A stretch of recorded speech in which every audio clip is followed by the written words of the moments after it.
எசேக்கியேல் தீர்க்கதரிசியின் புஸ்தகம் 47ஆம் அதிகாரம். பின்பு அவர் என்னை ஆலயத்தின் வாசலுக்கு திரும்பி வர பண்ணினார். இதோ, வாசற்படியின் கீழிருந்து தண்ணீர் புறப்பட்டு கிழக்கே ஓடுகிறதாயிருந்தது.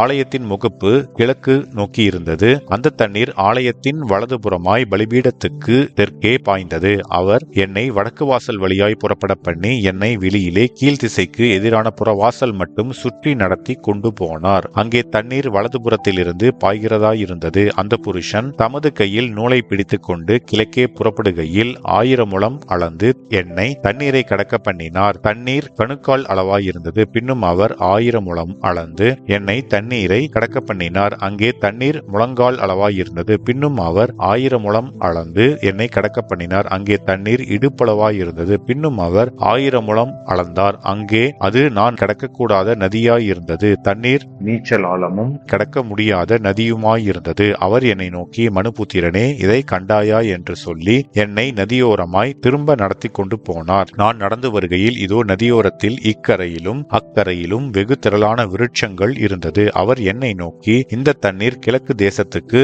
புறப்பட்டு போய் வனாந்திர வழியாய் ஓடி கடலில் விழும். இது கடலில் பாய்ந்து விழுந்த பின்பு அதின் தண்ணீர் ஆரோக்கியமாகும். சம்பவிப்பது என்னவென்றால், இந்த நதி போகுமிடமெங்கும் சஞ்சரிக்கும் ஜீவப்பிராணிகள் யாவும் பிழைக்கும். இந்த தண்ணீர் அங்கே வந்தபடியினால் வெகு ஏராளமான மச்சங்களும் உண்டாயிருக்கும். இந்த நதி போகுமிடமெங்கும் உள்ள யாவும் ஆரோக்கியப்பட்டு பிழைக்கும். அப்பொழுது என்கேதி துவக்கி எனக்லாயும் மட்டும் மீன் பிடிக்கிறவர்கள் அதின் கரையிலே நிற்பார்கள். அதெல்லாம் வலைகளை விரிக்கிற ஸ்தலமாயிருக்கும். அதின் மச்சங்கள் பெரிய சமுத்திரத்தின் மச்சங்களைப் போல பல ஜாதியும் மகா ஏராளமுமாயிருக்கும். ஆனாலும் அதனுடைய உளையான பள்ளங்களும் அதனுடைய மடுக்களும் ஆரோக்கியமாகாமல் உப்பாகவே விட்டுவிடப்படும். நதியோரமாய் அதின் இக்கரையிலும் அக்கரையிலும் புசிப்புக்கான சகலவித விருட்சங்களும் வளரும். அவைகளின் இலைகள் உதிர்வதும் இல்லை, அவைகளின் கனிகள் கெடுவதும் இல்லை. அவைகளுக்கு பாயும் தண்ணீர் பரிசுத்த ஸ்தலத்தில் இருந்து பாய்கிறபடியினால் மாதந்தோறும் புது கனிகளை கொடுத்து கொண்டே இருக்கும். அவைகளின் கனிகள் புசிப்புக்கும் அவைகளின் இலைகள்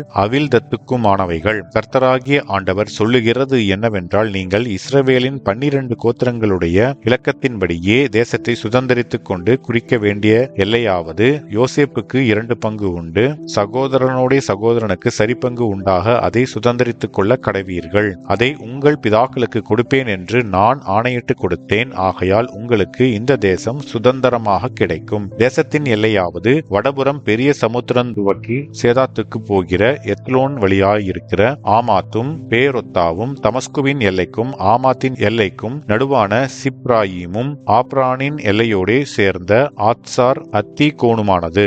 அப்படியே சமுத்திரத்தில் இருந்து போகிற எல்லை ஆத்சார் ஏனானும், தமஸ்குவின் எல்லையும் வடமூலையான வடக்கும் ஆமாத்தின் எல்லையுமானது.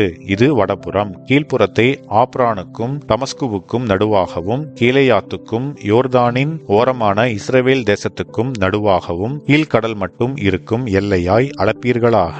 இது கீழ்ப்புறம். தென் மூலையான தென்புறம் தாமார் துவக்கி காதேசில் உள்ள சண்டை மூட்டுதலின் தண்ணீர்கள் மட்டாகவும் ஆறு மட்டாகவும் பெரிய சமுத்திர மட்டாகவும் இருப்பது. இது தென்மூலையான தென்புறம். மேற்புறம் அந்த எல்லை துவக்கி ஆமாத்துக்கு எதிராக வந்து சேரு மட்டும் இருக்கிற பெரிய சமுத்திரமே. இது மேற்புறம். இந்த தேசத்தை நீங்கள் இஸ்ரவேல் கோத்திரங்களின்படியே உங்களுக்குள்ளே பங்கிட்டுக் கொள்வீர்களாக. உங்களுக்கும் உங்களுக்குள்ளே தங்கி உங்களுக்குள்ளே பிள்ளைகளை பெறுகிற அந்நியர்களுக்கும் நீங்கள் அதை சீட்டு போட்டு சுதந்திரமாக்கிக் கொள்வீர்களாக. இவர்கள் உங்களுக்கு இஸ்ரவேல் புத்திரரில் பிறந்தவர்களைப் போல இருந்து உங்களோடே கூட இஸ்ரவேல் கோத்திரங்களின் நடுவே சுதந்திரத்துக்கு உடன்படுவார்களாக.